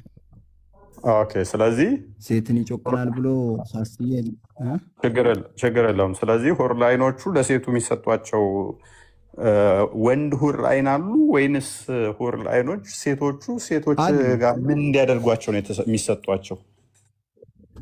አይደለም ነው ሴት ጋር ብቻ አይደለም። ሁረ ላይን የተባሉበት ምክር አይናቸው ትልቅልቅ በአይናቸውም ላይ መስፈርት ስለሆነ ይሆናል። የእይታቸው አይናቸው ትልልቅ ስለሆነ ይሆናል ስያሜ የተሰጠው። አምነው የተነገረን። ስለዚህ ወንድ ሁር ላይኖች አሉ ማለት ነው። ስለዚህ ወንድ በተነገረን መልኩ እናስሄደዋለን። ከዛ ሌላውን ደግሞ ግልጽ ያልሆኑትን የመጡትን በሆነው አንቀጽ እንፈስሯለን። ነፍስዮቻቸው የሚፈልጉት ነገር ሁሉ አላቸው። ሴትም ወንድም ይጠቀልላል ይህ አንቀጽ። ኦኬ እንደዛ ከሆነ ስለዚህ ሙሐመድን የፈለገች ሁሉ ታገኛለች ማለት ነው። ነፍስያ ለምን ነው ትላለህ? ነፍሱን ሙሐመድን የማይፈልግ ሴት አለ እንዴ? አሁን ከይፍያ አንተ ነው ጭንቅላት የመመራመር ነገር ነው እያያዝን ያለ ሰመርቃዲ ነው። ለምን ሙሐመድን ማፈልግ ሴት አለች? እንደዛ አይባልም፣ የሙስሊም ሴት አይባልም። ኡሚሩሃ ከማ ጃአት እንደመጣች ነው የምናሳልፈው። ነፍስያ የምትፈልገው ነገር አለ። መመራመር ከሆነ ልቆም ነው እዚህ ጋር ምርምር መጃል የለውም። እኛ ለምንድን ነው እሱ መመራመር ምናምን የምትለው? መሐመድን አሁን ማፈልግ ሴት አልኖርም እንደ ሙስሊሞች። ሀሳቡ እንደዛ ነው፣ እንደዛ ነው። ሁሉ የፈለጋችሁትን ሁሉ ይሰጣችኋል ከተባለ ሙሐመድን ከፈለገ ይሰጣታል አይሰጣትም? ላላ እንደዚህ አሁን የምርምር አነጋገር ነው። እኛ በተነገረን መሰረት እናስረዳሃለን። ልትመራመር ከፈለክ ግን እቆማለሁ እኔ። ምክንያቱም ስለዚህ አይሰጣትም ወይ ይሰጣትም በለኛ ወይን አይሰጣትም ወይ ይሰጣታል በለኛ። አልተሰጠኝም። መስፈርት ስላልተሰጠኝ በተሰጠኝ ያህል ቀድር አስብቼልህ ሄዳለሁ፣ አረጋግጬልህ። ኦራይት እሺ። ካልተሰጠኝ በላይ ግን ልጠይቀኝ ከሄድክ እቆማለሁ ማለት ነው። ያ እውቀት ማለት ሳይሆን መጃል ነው። በቃ ቀድር ነው። ጭንቅላት የተሰጣት ያህል ነው የምትሄደው። አይ ጭንቅላት የተሰጣ ስለሆነ ሳይሆን ጭንቅላት ከዚህ በላይ መጠየቅ ይችላል፣ ማገናዘብ ትችላላችሁ። ግን ምንድነው እምነት ነገር ላይ እምነት ነገር ላይ ብሎ ነገር የለም። ክርስትና ላይ ስጠይቁት ድረስ ሄዳችሁ ነው እናንተ ጋር ስመጣ ጠይቁ ተብለናል ነው። ትክክለኛው መሰረት አድርገህ እኮ ያ ያዋጣማ። ጭንቅላት ልትጠይቅ በምትገባው ያህል ትጠይቃለች፣ ከዛ ትቆማለች። ይህ እኮ ስህተት ነው። ካደ ጥያቄ ሲመጣባችሁ አይ ከዚህ በላይ ጠይቅህ። እሺ አንድ ያዳም እውቀትን ለዓሊም አልገይብ ይሰጣል። ሩቅን አዋቂ ለሆነው አምላክ ይሰጣል እውቀት። ክርስትና ላይ ሲሆን እንደዛ አትሉ። በሚገባው መልኩ ክርስትና ላይ ሲሆን እንደዛ አትሉም። እያንዳንዷን ነው የምትጠይቁት። እናንተ ጋር ሲመጣ ነው እንደዚህ የምትሉት። ኤኒዌይስ ብቻውንም ላቅልልሽ። ቅድም የጠቀስከው ነገር አለ። እኔ በአንተ ተስማምቼ ነው ወንድ ሁር ላይኖች አሉ ብለሃል። አንድ ማስረጃ ስጠኝ፣ ወንድ ሁር ላይኖች ለመኖራቸው። አይደለም እኔ አለ አላልኩም። በሌለበት የሚፈልጉት አለ በሌለበት ነፍስያ የምትፈልገው ከተባለ ለወንድም ለሴትም ነው። ሴትን በድሏል ጮቅኗል የሚባል ነገር የለውም ለማለት ነው የፈለጉት። ኖ ወንድ ሁር ላይኖች ይሰጧቸዋል ብለሃል። አላብራራልህም። ሁር ላይኖች ይሰጧቸዋል ብለኸኛል እኮ ቅድም። ለሴቷም ለፍላጎቷ የምትፈልገውን ይሰጣታል። ጀነት ላይ አድሎ የለውም። ሁር ላይን ይሰጣታል። ማ ተሽተሂህ ልአንፉሱ ወለኩም ፊሃ ማ የድዑን። በቃ ነፍስ የፈለጋችሁ ሁሉ ትሰጣታል። ችግር የለውም። ተስማማን። እሱ ከይፍያውን አብዝተህ ወደዛ ለመዘንበል አትሞክር። አሁን ጥላቻን ለመንዛት ነው የሚሆነው። የምን ጥላቻ ነው? መልሱን ያህል ላይ ቆማለሁ አልኩ። የምን ጥላቻ ነው? አይ በቃ ሁሌ ወደ ወሲባዊ ነገር ላይ ምናምን ለመጃል ነው የምትሄደው። አሁን የቅድሙን አንቀጽ ራሱ እያብራራኸው ቆምክ። ላ ገውሉን ፊሃ ወላ ሁም ዐንሃ ዩንዘፉን የሚለውን ተውከው። ከላይ ያለውን ብቻ አንብበህ ቆምክ። የመጠጥ ጉዳይ እያወራሁ ሚፍታን ማለት ነው። ለምን ጨርሰህ አታነብም? አንቀጽ ለምን ቆርጠህ ታነባለህ? ችግር የለውም። አንተ አንዘፉ የሚለው የኸምር ነገር ብቻ ብለህ ሲፋት አብራራህ። አያሰክርም ብለህ ልተረጉም ነው። ሌላ ምንም አታመጣም። አያሰክርም ማለት አይደለም። አረብኛው እንደዛ አይደለም። ኤኒዌይስ ተረጋጋና ዋና ፖይንታችን ከሚፍታ ጋር ያሰክራል አያሰክርም የሚል አይደለም። ትክክል እያብራራህ ከሆነ ሚዩት አታርገኝ እኮ እኔ ቀስ ብዬ ነው እያወራሁት እኮ። አዳምጥ። እያብራራህ ከሄድክ እስከ መጨረሻው ነበር መሄድ ያለብት። እውነት ትክክለኛ ሃይማኖት አስተማሪ የጥላቻን ነገር ለማስተማር ባታውቅ በትክክል ታብራራ ነበር። እንደዚህ አትሄድም ነበር። ብትሄድ ምን ታመጣለህ? ሶሪ ሰመርቃዲ ምን የምታመጣው ነገር ነው? በቃ ያለውን ነገር በስትክክል አስቀምጠህ ነው ብትችም ማለት ነው። ሂድና ቀጥል። እስኪ ምን ለውጥ ታመጣለህ? ለምን አንተ አሁን ኸምሩን ምን አይነት ኸምር ነው? እዚህ ዱንያ ላይ የሚጠጣው አይነት አይደለም። ነጭ ነው ከምር ነው። ቀጥለው ለምን አትቀጥለውም ታዲያ? ነጭ ነው ከምሩ። በቃ እኮ ሂድ ቀጥለው። እሺ ቀጣይ ነው ያለው። ቀጣይ ያለው አይደሙም ነው የሚለው። መድማት ነው፣ ስለ መድማት ነው የሚያወራው። ስለ አይደሙም አይልም። ላ ገውሉን ፊሃ ወላ ሁም ዐንሃ ዩንዘፉን።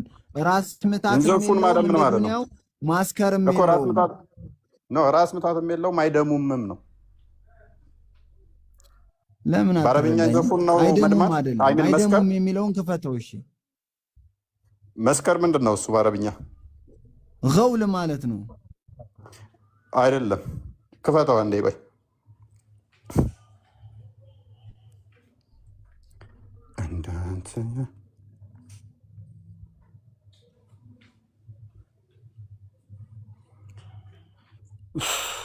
ኦኬ ሱራ 4:43 ነው። አይ ቲንክ አንዴ ክፈትልኝ ክርስቲያን። አሁን ሌላ ኮምፓሪዥን አትሂድ፣ እዚሁ ቆይ ላይ ላሳየህ ያለውን እኮ ነው። አብራራው። ክፈተው። ላሳየህ አይደል?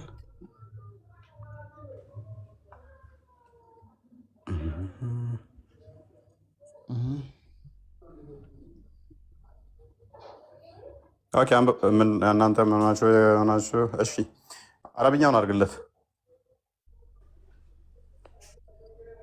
ቀጥል አንብበው። አረብኛ እንደ ተራ አይሆንም። እፎይ እንደ ሲያቆ ቀጥል ሊመጣ አንብበው። ይችላል። ቋንቋ ቀጥል ማለት አንብበው። የቋንቋ አሰካክ ቆይ ግን ቀጥል። አስሉ ለምን አሁን ላይ ትፈራለህ? ገውል ማለት ያ ነው። ቆይ አንብብ አልፈራም አንብብ እኔ ሂድ።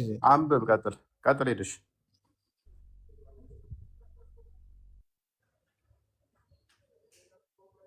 አንብባ። ቀጥል። ድምፅህን ከፍ አድርገህ ምን ነው ማነበው? አሁን ይህን ካወራነው ክፍል አንብበው። ነጥብ ላይ ያለው እዚህ ጋር ምንድን ነው? ድምፅህን ከፍ አድርገና አንብበው። እሺ ወአንቱም ሱካራ የሚለውን ፈልገህ ነው?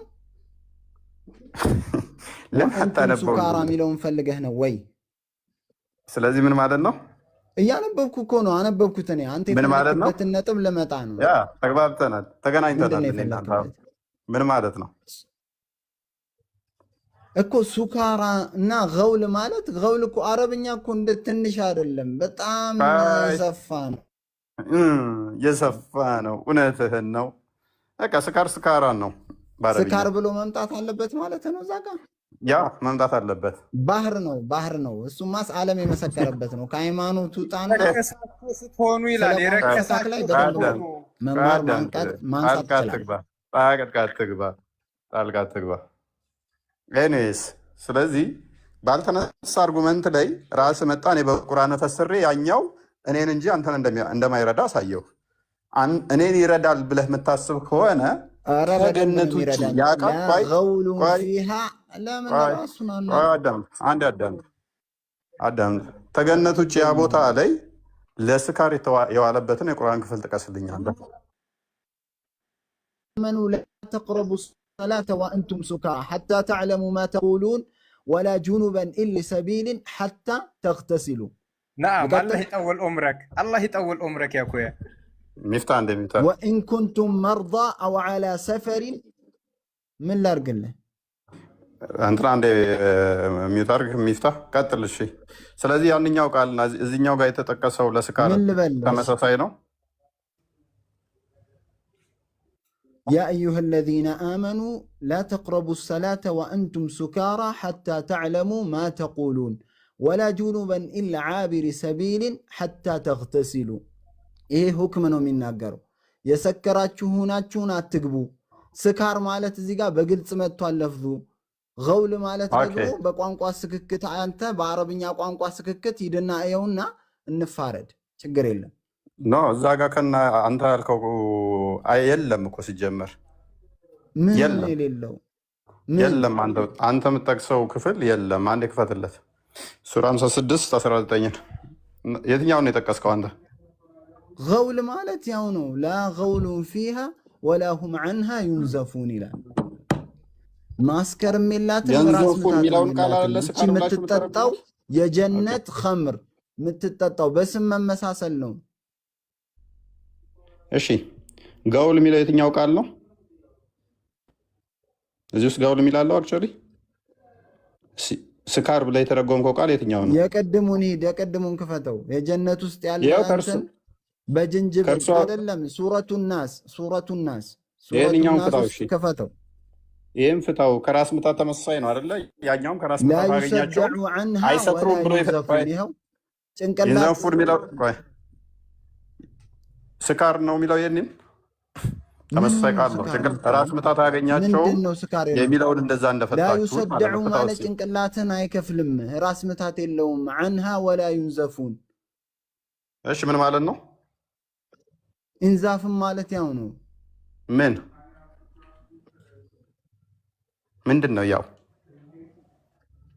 ራስ ምታትም የለውም ስካርም የለውም። ኢንዛፍ ኦኬ። ማለትም አለ ትርጉም። አረብኛ እኮ የሰፋ ነው። አንተ አሁን ደግሞ አጥበበህ ሶስተኛ እያየኸው አደረግከው ነው ማለት ነው። አለቃ። ሶስተኛ አደረግክ ማለት ነው። አሁን አው ደግሞ ሂድ ገና እኔ በአንድ ማዕና 10 ኤኒዌይስ ከ40 በላይ ቋንቋ ላመጣልህ እችላለሁ። ቆይ ስለዚህ ስካር በአረብ ቢለው ሰዋሰው ቆይ 40 ቋንቋ 40 ቆይ ፍቺ አመጣለሁ። ፕሊስ አዳምጥ አንዴ ቆይ። ምንድነው እሱ ለገነቱ ሲሆን ሌላ ትርጉም ማይገናኝ ትርጉም አድርጋችሁ ሰጣችሁት። ይህንን ያደረጋችሁበት ምክንያት ምንድነው? እሱ አልሰጠነውም ቆይ አንዴ አታልጠጣውም። ፖለቲካ አትስራ አንተ ራሱ አልሰጠነውም። በትክክል ላ ዩሰደዑ አንሃ በእሷ ስር ያለችዋ ራስ ምታት የላትም። ወላሁም አንሃ ዩንዘፉን ስካርም ይንዘፉን ተብሎ አሁን ቆይ አዳምጥ። ይንዘፉን ተብሎ ሌላ ቦታ ላይ አይሰክሩም ተብሎ ፕሊስ ሚፍታ አንዴ አይሰክሩም ተብሎ የተፈታ በምድራዊ ማና ላይ አንድ ጥቅስ ጥቀስልኝሽ በቁርአን ውስጥ ምንድን ነው? የምድራዊ ፕሊስ አዳምጥ። አይደለም ሚፍታ ምድራዊ ላይ እኔ አሳየው። ቆይ ምን ተብሏል? ምድራዊ ላይ ምድር ላይ ለምሳሌ ተብሏል። ያ ስካር ለመሆኑ የምድር ላይ ስካር ተብሎ እንደሚጠራ ነው ያሳየው አይደለ? አይ በገነትም ደግሞ ስካር ነሰሰርሊ እንደዚህ አይደለም ብለህ ይህንን ቃል ተጠቅመዋል አይደለ? እንደዛ ከሆነ በምድር ላይ ይሄ ቃል ለስካር የዋለበትን ክፍል አሳየኝ አልኩ። ሌላ ቦታ ላይ አልመጣማ። የመጣ ነገር ስለሌለ ነው። ወአንቱም ሱካራን አለና በቃ ቴንኪው። ስለዚህ በምድር ላይ ትክክለኛ ቃሉ ስካር ሆኖ ሳለ እናንተ ፕሊስ አንድ አዳምጥ። ቆይ ነሱ ላይ አዳምጥ። በምድር ላይ ከሌለ ነሱ ላይ በመጣችሁ መልኩ እናስሄዳታለን። ኖ ቀጥፋችሁበታል። ትርጉሙን ለማያውቀው ህዝብ ወላሂ ልዓዚም አልቀጠፍንም። የአረብኛ ቋንቋ ከፍታ አሳየን። ወንድ ከሆንክ አሳየን። የአረብኛ ዲሽክነሪ ከፍታ አሳየን። እንድትረዳ የአረብኛ ዲሽክነሪ ክፈት። ክፈት የአረብኛ ዲሽክነሪ አዳምጥ። ቆይ አንዴ እሺ። ኢንዛፍ ኢስዳዕ የምትለውን የአረብኛ ቋንቋ በዲሽክነሪ አስረዳ። ነዘፉን የሚለውን አሁን ማምጣት አልቻልክም። ስለዚህ እኮ ክፈት። እኔ እኮ በቁርአን ፈሰርኩልህ። ዲሽክነሪ ክፈት። እኔ ቁርአን ላይ ፈሰርኩልህ። ቁርአን ላይ ፈሰርኩልህ። ቁርአን ላይ ፈሰርኩልህ። ሰዋሰው ነው፣ ሰዋሰው ነው። ቁርአን ላይ ለዛ ነው በአረብኛ ግልጽ በሆነው በአረብኛ ቋንቋ አወረድ ነው ያለው። ኻሊቁ ብዙ ሚስጥር ስላለው ነው። አላህ ይጠውለው ብረክ ብዙ ሚስጥር ስላለው ነው ጋሺ እኮ ነው። ብዙ ሚስጥር እንዳለው ቁርአን በጣም ብዙ ሚስጥር ስላለው ነው። ኢና አንዘልናሁ ቁርአናን ዓረብያን ሊቀውሚ ያዕለሙን እኮ አትንጫጫ። አረብኛ አድርገን አወረድ ነው ብዙ ሚስጥር ስላለው ነው። ለምን ትንጫጫ? የአረብኛ ፕሊስ አዳምጥ።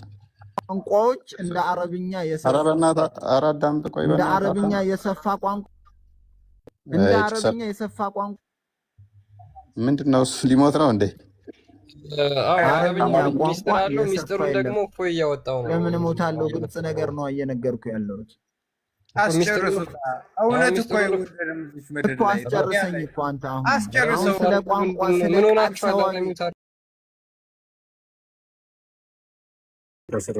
ኧረ እዛ በእናትህ ምንድን ነው የሚጮኸው? ተረጋጋ እንጂ።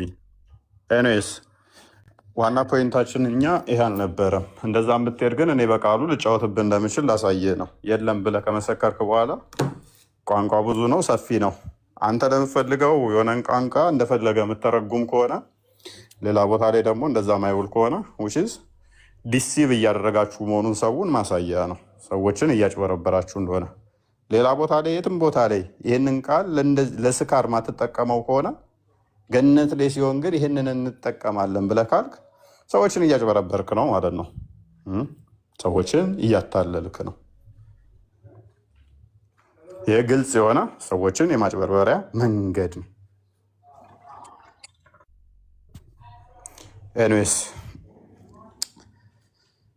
ሰዓቱ ሄዷል። እኔ ቢበቃኝስ